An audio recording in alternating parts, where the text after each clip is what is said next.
મહેસાણા શહેરમાં ડિજિટલ એરેસ્ટનો વધુ એક કિસ્સો સામે આવ્યો છે। વૃદ્ધ ડિજિટલ એરેસ્ટનો ભોગ બને તે પહેલા પોલીસે તેમને બચાવી લીધા। મહેસાણા એક વિસ્તારમાં રહેતા વૃદ્ધને ડિજિટલ એરેસ્ટ કરાયા હતા।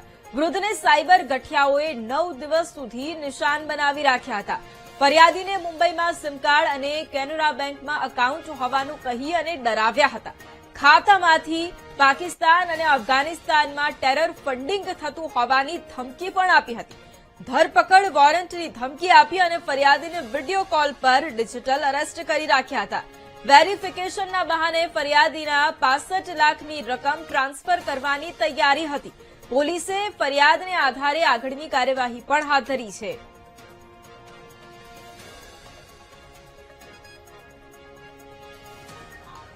એવું છે કે તમે આતંકવાદીઓને મદદ કરી માટે તમારું એરેસ્ટ વોરંટ નીકળ્યું છે, જે મારી પાસે છે અને તમારી ધરપકડ થશે।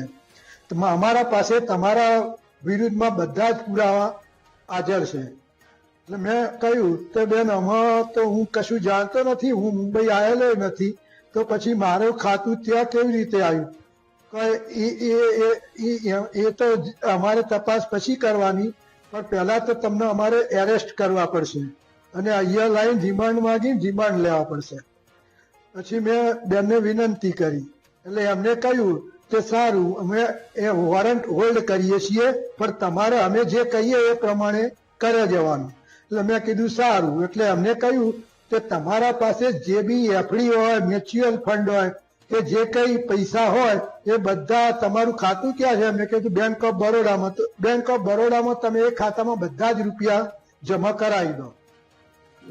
ભોગ બનનાર પટેલ સાહેબના આજીવન મૂડી એપ્રોક્સિમેટલી 65-66 લાખ રૂપિયાની બેંકમાં એકાઉન્ટમાં જમા કરાવી દીધેલા હતા અને 10 લાખ રૂપિયાની એફડી પણ તોડાવી દીધેલી હતી। એફડીના પૈસા પણ એમના ખાતામાં આવે તો એપ્રોક્સિમેટલી 75 થી 76 લાખ રૂપિયાની આજીવનની ટોટલી બચત મૂડી જો આ બનાવો અંજામ આપવામાં સફળતા મળી હોય સાયબર ગઠિયાઓને, તો પીડિતને 76 લાખ રૂપિયાનું નુકસાન આવવાની શક્યતા